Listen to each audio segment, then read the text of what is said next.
رات کا وقت، ہر طرف خاموشی تھی، لیکن میں مجبور تھی۔ مجھے وہاں سے نکلنا تھا۔ اگر میں صبح ہونے تک اس گھر میں رہتی تو سب کچھ ختم ہو جانا تھا۔ میں نے سب کچھ وہیں چھوڑا، ایک چھوٹا سا بیگ اٹھایا اور وہاں سے نکل گئی۔ ایک بار بھی میں نے مڑ کر نہ دیکھا۔ نہ جانے کیا ہوا ہوگا میرے بعد۔ میں وہاں سے نکل گئی۔ میں جب وہاں سے بھاگ رہی تھی، اچانک مجھے پیچھے سے کچھ لگا اور میں وہیں گر گئی تھی۔ اگلے دن جب میری آنکھ کھلی، میں نے خود کو ایک ویران سے کمرے میں پایا تھا۔ کمرے میں میرے سوا کوئی نہیں تھا، اندھیرے میں کچھ دکھائی بھی نہیں دے رہا تھا۔ اتنے میں اچانک سے دروازہ کھلا۔ میں سامنے کھڑے شخص کو آنکھیں پھاڑے دیکھ رہی تھی۔ یہ چہرہ میں کیسے بھول سکتی تھی؟ وہ میرے پاس آ کر بیٹھ گیا۔ میں اس کی طرف دیکھنے لگ گئی تھی۔ وہ مجھ سے معافی مانگ رہا تھا، لیکن میں اس سے ڈر رہی تھی۔ اس نے میرا ہاتھ پکڑنے کی کوشش کی تھی، لیکن میں نے ہاتھ پیچھے کھینچ لیا تھا۔ اس نے میرے گھٹنوں پر سر رکھ لیا تھا۔ کوئی مجھے چھو رہا تھا، میرے قریب آ رہا تھا۔ یہ بات میرے لیے نہیں تھی، مگر اس شخص کا لمس مجھے جلا رہا تھا۔ میں اسے کچھ بول بھی نہیں پا رہی تھی۔ اس نے آنکھیں اٹھا کر میری آنکھوں میں دیکھا۔ اس کی آنکھیں دیکھ کر ایک بار تو میں ڈر گئی، میری روح تک کانپ گئی۔ وہ میرے گھٹنوں پر سر رکھے پھر سے آنکھیں موند گیا۔ میں ایک دم سے ہمت کر کے بولی، کیوں آئے ہو پھر سے برباد کرنے؟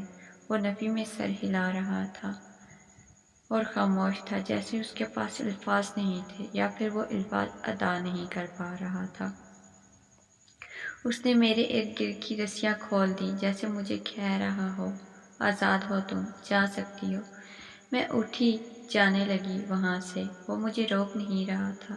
میں جانتی تھی مجھ جیسی لڑکی کی کوئی عزت نہیں ہوتی۔ وہ کیوں مجھے پکارتا؟ اس نے آنکھیں اٹھا کر میری آنکھوں میں دیکھا۔ میں ڈر گئی تھی۔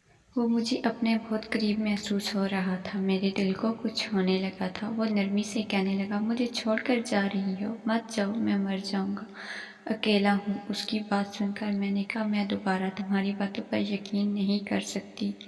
جانتے ہو تم نے کیا کچھ کیا ہے میرے ساتھ؟ ایک یتیم خانے میں رہنے والی لڑکی تمہاری محبت میں گرفتار ہوئی، تم پر یقین کیا، تمہیں اپنا محافظ سمجھا۔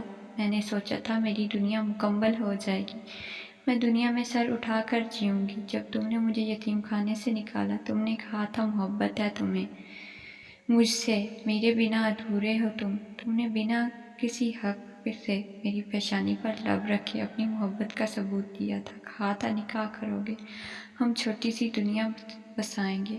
بتاؤ پھر تم نے ایسا کیوں نہیں کیا؟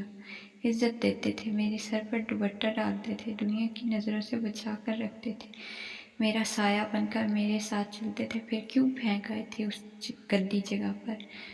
میں نے چلا کر پوچھا۔ وہ خاموشی سے مجھے دیکھنے لگ گیا۔ اس کے آنسو گر رہے تھے۔ وہ اپنی بند ہوئی آنکھیں کھولنے کی کوشش کر رہا تھا۔ میرے کندھے سے لگ گیا۔ اس کے آنسو میرا کندھا بھگونے لگے۔ میں نے دھکا دیا، پیچھے ہو جاؤ۔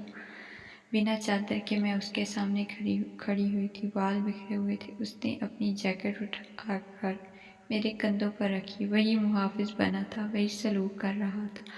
اس کے پیچھے میں باہر آ گئی۔ اس نے مجھے اپنے پیچھے آنے کا اشارہ کیا، جہاں ہر طرف میری تصاویر لگی ہوئی تھی۔ میں نے اس کی طرف دیکھا۔ وہ بے چین لگ رہا تھا، جیسے الفاظ تلاش کر رہا ہو مجھ سے بات کرنے کے لیے۔ ایک پل اس کی آنکھیں خشک نہیں ہوئی تھی، وہ گھبرا رہا تھا۔ مجھے کہنے لگا، میں نے وہ سب کچھ نہیں کیا تھا، مجھے دھچکا لگا۔ وہ اپنے آنسو روکتے ہوئے کہنے لگا، میں نے گہری سانس لی۔ اس نے مجھے صوفے پر بٹھایا، میرے گھٹنوں کے پاس بیٹھ کر میری گود میں سر رکھے بولنے لگا، تم میری محبت تھی، میرا دوست تھا، سب جانتا کہ میں تمہیں کتنا ٹوٹ کر چاہتا ہوں۔ نہ جانے اس نے کس چیز کا بدلہ لینا تھا، مجھے نہیں پتا۔ اس نے رات کو تمہیں بے ہوش کیا اور وہاں بیچ آیا۔ صبح اس نے آ کر بتایا، تمہاری ہونے والی بیوی، جس سے تم کل نکاح کر رہے تھے، وہ کسی اور کے ساتھ بھاگ گئی۔ مجھے غصہ آیا تھا، لیکن اس کی باتوں سے مجھے اندازہ ہوا تھا وہ جھوٹ بول رہا ہے۔ سب کچھ اسی دن کیا۔ وہ مر گیا تھا، صرف اس جسم ہے میرا، باقی کچھ نہیں بچا میرے پاس۔ الفاظ نہیں تھے اس سے کچھ بھی پوچھوں۔